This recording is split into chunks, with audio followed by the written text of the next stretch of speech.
엄마의 장례식장이었습니다. 눈물 한 방울 없는 그 남자, 25년 전 우리를 버리고 떠난 아버지가 마치 상주처럼 조문객들과 웃고 있었죠. 그 순간 전 들었습니다. 그 여자 재산, 내가 법적 남편이니까 그냥 받으면 돼. 심장이 멎는 줄 알았습니다. 25년간 엄마가 피땀 흘려 모은 전 재산을 그 여자라 부르며 웃던 그 남자. 저는 그 자리에서 내쫓았지만 그건 시작에 불과했습니다. 그 인간은 끝까지 엄마의 모든 걸 빼앗으려 했거든요. 엄마를 잃은 슬픔이 아직 가시지 않은 그날, 서영 씨는 장례식장에서 절대 마주치고 싶지 않았던 사람을 만나게 됩니다. 바로 25년 전 가족을 버리고 떠났던 친아버지였습니다. 그는 마치 시한폭탄처럼 서영 씨의 평온한 일상에 침입했습니다. 하얀 국화꽃이 가득한 장례식장. 서영 씨는 검은 상복을 입고 조용히 앉아 있었습니다. 어머니의 영정 사진을 바라보며 눈물을 훔치고 있을 때였습니다. 친척들과 동네 분들이 조용히 조문을 와서 인사를 나누고 계셨습니다. 모든 것이 엄숙하고 차분했습니다. 서영 씨는 어머니와의 마지막 인사가 평온하게 끝나기만을 바랐습니다. 하지만 그 순간 갑자기 입구에서 소란스러운 목소리가 들려왔습니다. 마치 잔치집에나 어울릴 법한 큰 목소리였습니다. 어머, 이게 누구야? 정말 오랜만이네. 평상복 차림의 중년 남성이 버젓이 들어왔습니다. 상복도 입지 않은 채 마치 자신의 집인 양 조문객들과 인사를 나누고 있었습니다. 서영 씨는 그 얼굴을 보는 순간 온몸이 얼어붙었습니다. 25년 전 기억이 순간적으로 되살아났습니다. 그때 그 사람이 집을 나가던 날 어머니가 얼마나 울었는지 생생히 기억났습니다. 아버지가 왔네요. 고생 많았어요. 그는 울지도 않았습니다. 슬픔의 기색은커녕 오히려 조문객들과 웃고 떠들며 술까지 마시기 시작했습니다. 마치 자신이 상주인 것처럼 행동하고 있었습니다. 조문객들은 어리둥절했습니다. 25년간 한 번도 본 적 없는 사람이 갑자기 나타나 남편 행세를 하고 있으니까요. 서영 씨는 참을 수 없었습니다. 하지만 장례식이라는 엄숙한 자리에서 소란을 피우고 싶지 않았습니다. 그래서 참고 또 참았습니다. 하지만 그의 행동은 점점 더 도를 넘어서고 있었습니다. 화장실로 향하던 중이었습니다. 그때 아버지가 구석에서 누군가와 전화통화를 하고 있었습니다. 서영 씨는 발걸음을 멈췄습니다. 그 여자 재산, 내가 법적 남편이니까 그냥 받으면 돼. 이 여자 재산 다 합치면 한 10억은 될 거야. 자식들은 신경 쓸 필요 없고 어차피 법이 내 편이야. 서영 씨는 그 말을 듣는 순간 분노가 치밀어 올랐습니다. 온몸이 떨렸습니다. 25년간 연락 한 번 없던 사람이 어머니가 돌아가신 바로 그 순간에 재산을 노리고 나타난 것입니다. 게다가 그 여자라고 부르다니요. 평생 혼자서 자식들을 키우며 고생하신 어머니를 그렇게 부르다니요. 나가세요. 서영 씨는 그 자리에서 폭발했습니다. 더 이상 참을 수 없었습니다. 당신은 우리 아버지가 아닙니다. 당장 나가세요. 장례식장 전체가 순간 조용해졌습니다. 모든 시선이 서영 씨에게 집중되었습니다. 하지만 서영 씨는 신경 쓰지 않았습니다. 25년간 어디 있다가 지금 와서 뭐 하자는 거예요? 장례식장 앞에서 실랑이가 벌어졌습니다. 친척들이 나서서 그를 말렸지만 그는 뻔뻔하게 자신의 권리를 주장했습니다. 나는 법적으로 남편이야. 여기 있을 권리가 있다고. 너희가 나를 내쫓을 권리는 없어. 그의 목소리는 장례식장에 어울리지 않게 크고 거칠었습니다. 조문객들은 난처한 표정으로 서 있었습니다. 결국 친척들과 함께 그를 끌어내렸습니다. 하지만 그는 나가면서도 계속 소리쳤습니다. 기다려. 법정에서 보자. 내가 정당한 상속자야. 서영 씨는 그 말을 듣고 불안해졌습니다. 설마 정말로 법적인 문제를 일으킬 생각인 걸까요? 하지만 곧 고개를 저었습니다. 25년간 연락도 없던 사람이 무슨 권리가 있겠어요? 서영 씨는 알고 있었습니다. 이것이 끝이 아니라는 것을 말입니다. 장례가 끝난 지 사흘 후 서영 씨 집에 법원 등기가 날아왔습니다. 발송인 이름을 보는 순간 서영 씨는 다리에 힘이 빠졌습니다. 정말로 그가 법적 조치를 취한 것이었습니다. 언니, 이게 뭐야? 동생 도영이 서영 씨 옆에 앉아 등기를 함께 뜯어보았습니다. 그 안에는 믿을 수 없는 내용이 적혀 있었습니다. 아버지 윤기태가 배우자 상속권을 주장하며 재산 청구 소송을 건 것이었습니다. 어머니 명의의 집과 작은 식당, 그리고 평생 모은 예금까지 모든 것이 압류 위험에 처했습니다. 이게 말이 돼? 25년간 연락도 없던 사람이 도영이 떨리는 목소리로 말했습니다. 서영 씨도 믿을 수 없었습니다. 하지만 법원 도장이 선명하게 찍혀 있는 공문서였습니다. 언니, 우리 어떻게 해야 해? 일단 변호사를 만나봐야겠어. 서영 씨는 법원 서류를 꽉 움켜쥐며 말했습니다. 하지만 마음은 이미 불안으로 가득했습니다. 법적으로 정말 아버지가 상속권을 가지고 있는 걸까요? 엄마의 마지막을 더럽힐 순 없어. 싸워야 해. 서영 씨의 목소리에는 결연한 의지가 담겨 있었습니다. 다음 날 서영 씨와 도영이는 변호사를 찾아갔습니다. 하지만 현실은 냉혹했습니다. 변호사는 서류를 꼼꼼히 검토한 후 고개를 저었습니다. 어려운 상황이네요. 법적으로는 남편이 맞습니다. 이혼 신청도 하지 않으셨고 유언장도 없다면 상속권을 주장할 수 있어요. 변호사의 말에 서영 씨는 절망했습니다. 25년간 가족을 버린 사람이 법적으로는 여전히 남편이라는 것이었습니다. 그럼 우리는 어떻게 해야 하죠? 솔직히 말씀드리면 상당히 불리합니다. 상대방이 법적 테크닉을 잘 아는 것 같으니까요.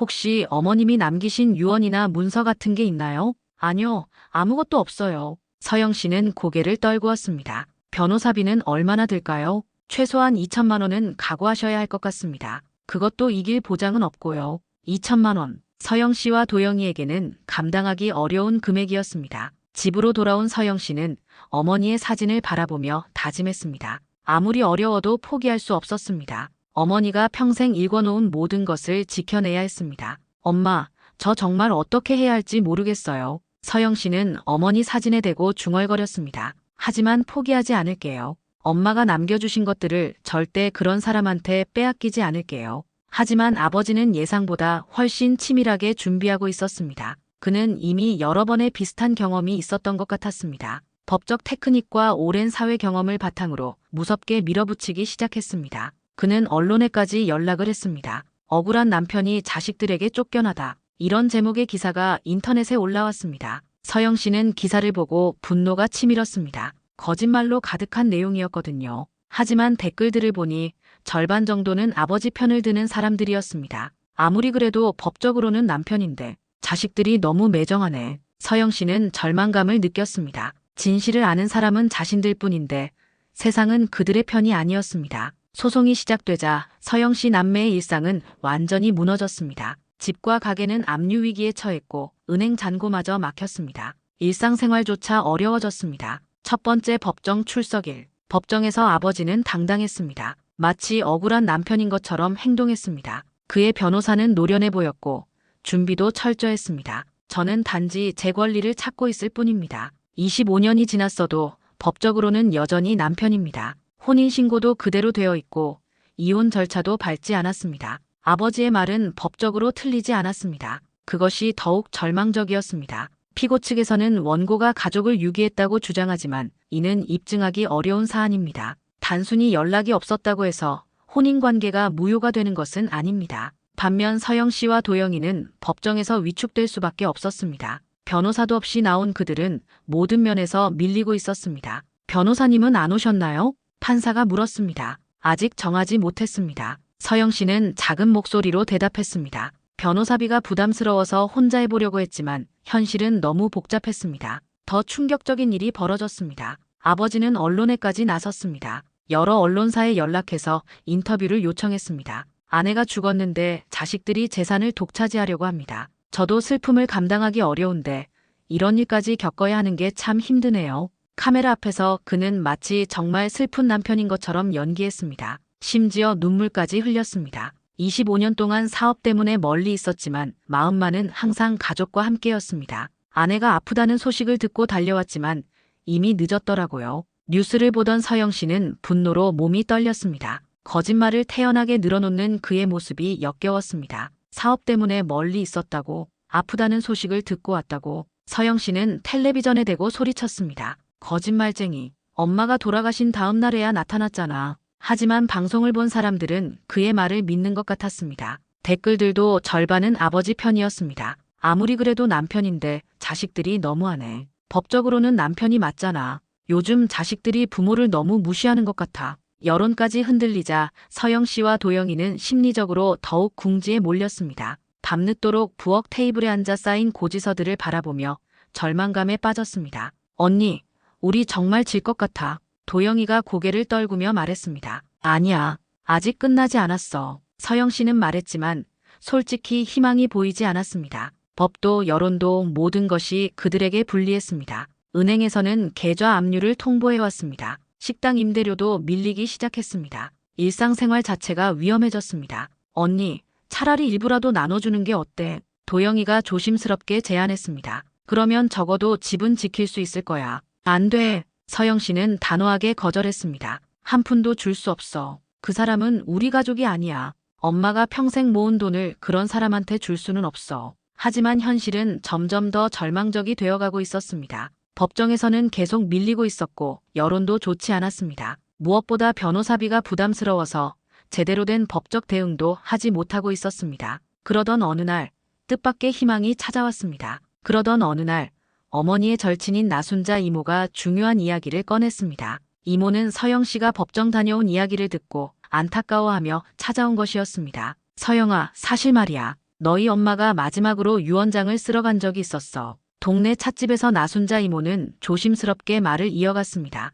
언제요? 한 6개월 전쯤이었나? 엄마가 갑자기 만약을 대비해서라고 하면서 유언장을 쓰겠다고 하더라고. 서영 씨의 마음이 뛰기 시작했습니다. 그런데 그때 어떤 여자가 로펌 사무실에서 엄마한테 이혼은 어렵다고 말렸지. 그 여자가 누구였는지 알아봐야 할 것 같아. 왜 말렸다는 거예요? 글쎄, 그때는 자세히 듣지 못했는데 뭔가 이상했어. 엄마가 유언장을 쓰러 갔는데 이혼 이야기가 왜 나왔겠어? 나순자 이모의 말에 서영 씨는 뭔가 석연치 않다는 생각이 들었습니다. 혹시 그 로펌 이름 기억나세요? 뭐였더라? 아, 맞다. 법무법인 정이었어. 시청 근처에 있는. 서영 씨는 그 단서를 따라 당시 그 로펌 사무실을 찾아갔습니다. 하지만 그 로펌은 이미 문을 닫은 상태였습니다. 건물관리사무소에 물어보니 석 달 전에 이사를 갔다고 했습니다. 다행히 전직 사무장이었던 이은서 씨의 연락처를 알아낼 수 있었습니다. 서영 씨는 주저하지 않고 전화를 걸었습니다. 혹시 저희 어머니 김영숙 씨 기억하세요? 유언장 상담받으러 오셨던. 아, 그때 그 일 기억해요. 이은서 씨는 서영 씨를 만나자마자 고개를 끄덕였습니다. 그녀는 40대 중반의 차분한 인상을 가진 여성이었습니다. 어머님이 유언장을 쓰려고 하셨는데 제가 말렸어요. 양심상 차마 못 보겠더라고요. 왜 말리셨어요? 윤기태 씨 쪽 로펌에서 과거에 가족들을 상대로 정보를 왜곡했던 적이 있었어요. 그때 제가 그 일을 알고 있었거든요.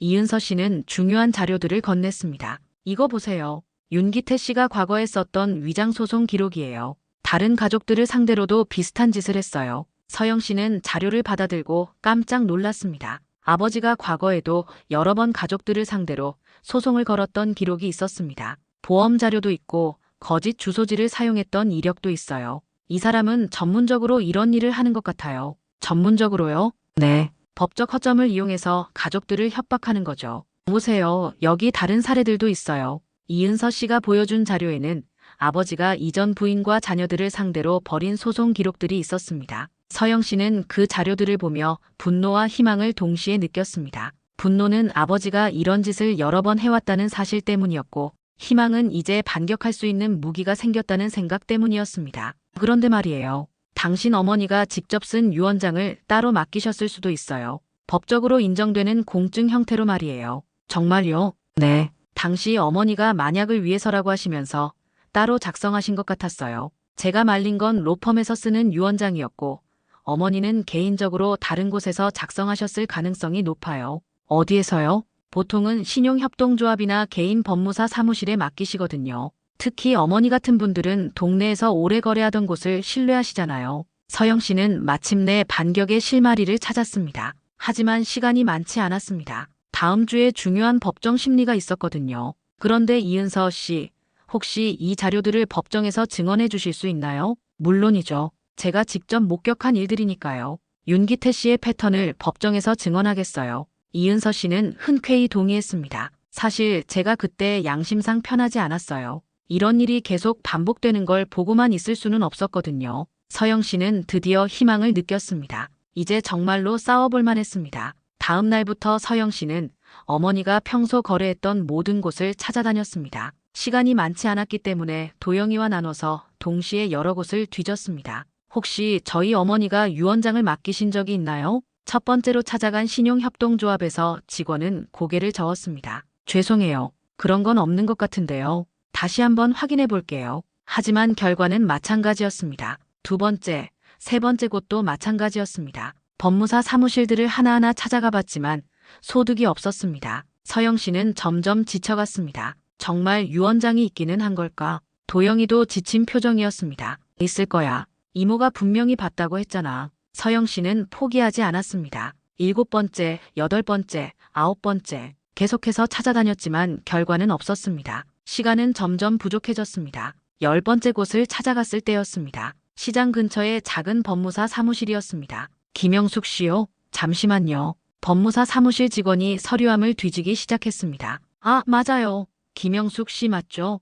여기 있어요. 서영 씨의 심장이 뛰기 시작했습니다. 이거예요. 석 달 전에 작성하신 유언장입니다. 서영 씨는 떨리는 손으로 유언장을 받아들었습니다. 공증 도장이 선명하게 찍혀 있었습니다. 남편 윤기태는 25년간 연락이 없었으며 가족으로서의 의무를 전혀 하지 않았습니다. 따라서 나의 재산은 모두 자녀 서영과 도영에게 상속되길 원합니다. 어머니의 친필이 분명했습니다. 서영 씨는 눈물을 흘렸습니다. 엄마, 역시 우리를 생각해 주셨구나. 유언장에는 더 자세한 내용이 적혀 있었습니다. 윤기태는 195년 가족을 버리고 떠났으며 그 이후 25년간 연락 한 번 없었습니다. 자녀들의 양육비나 생활비를 단 한 푼도 보내지 않았으며 어떤 도움도 주지 않았습니다. 심지어 제가 아팠을 때도 연락하지 않았습니다. 따라서 그는 더 이상 제 남편이 아니며 제 재산에 대한 어떤 권리도 가지지 않습니다. 서영 씨는 기뻐서 울었습니다. 드디어 결정적인 증거를 찾은 것입니다. 하지만 기쁨도 잠시. 법정에서 상대방은 이 유언장의 정당성을 문제 삼기 시작했습니다. 이 유언장의 날짜가 의심스럽습니다. 정말 본인이 쓴 것인지 필적 감정이 필요하다고 생각합니다. 아버지 측 변호사는 끝까지 버티려고 했습니다. 게다가 이 유언장이 작성된 시점에서 고인의 정신 상태는 어떠했는지도 확인해야 합니다. 치매나 다른 질병으로 인한 판단력 저하가 있었을 수도 있잖아요. 또한 이 유언장이 진짜라고 하더라도 법적 효력이 있는지 검토가 필요합니다. 혼인관계가 유지되고 있는 상황에서 배우자를 완전히 배제하는 유언장이 유효한지 의문입니다. 서영 씨는 다시 절망에 빠졌습니다. 유언장을 찾았음에도 불구하고 상대방은 계속해서 시비를 걸고 있었습니다. 이런 식으로 계속 시간을 끌면서 우리를 지치게 하려는 거구나. 서영 씨는 아버지의 의도를 알 수 있었습니다. 그는 법정에서 이기는 것보다는 상대방을 지치게 해서 합의를 이끌어내려고 하는 것 같았습니다. 절대 포기할 수 없어. 이 유언장이 진짜라는 걸 증명해야 해. 서영 씨는 다시 한번 결심을 다졌습니다. 그때 새로운 변호사가 나타났습니다. 김태정 변호사였습니다. 그는 이은서 씨의 소개로 이 사건에 관심을 가지게 되었다고 했습니다. 법적으로 무효화된 혼인관계임을 입증하겠습니다. 김태정 변호사는 자신감에 차 있었습니다. 그는 40대 중반의 경험 많은 변호사였습니다. 이혼 소송이 없었더라도 사실상 사망선언이나 유기 입증으로 상속권을 무효화할 수 있습니다. 판례가 있어요. 그는 두꺼운 법률 서적을 펼쳐 보였습니다. 대법원 2010년 판례를 보세요. 20년 이상 연락 없이 가족을 버린 것은 명백한 유기입니다. 법적으로 혼인관계가 사실상 파탄되었다고 볼 수 있어요. 정말 가능해요? 서영 씨가 물었습니다. 물론입니다. 그리고 여기 더 중요한 자료가 있어요. 김태정 변호사는 이은서 씨가 제공한 자료들을 정리해서 보여주었습니다. 윤기태 씨가 과거에 다른 가족들을 상대로 벌인 소송들을 보세요. 패턴이 똑같아요. 모두 상속 관련 소송이고 모두 가족들을 버린 후에 재산만 노리고 나타난 경우들입니다. 이런 패턴을 상습적 가족 유기 및 재산 갈취라고 볼 수 있어요. 법정에서 이것을 입증하면 승산이 있습니다. 이은서 씨는 증언 영상을 촬영했습니다. 그녀의 증언은 매우 구체적이고 설득력이 있었습니다. 윤기태 씨는 과거에도 비슷한 방식으로 다른 가족들을 괴롭혔습니다. 저는 그 모든 과정을 목격했어요. 구체적으로 어떤 방식이었나요?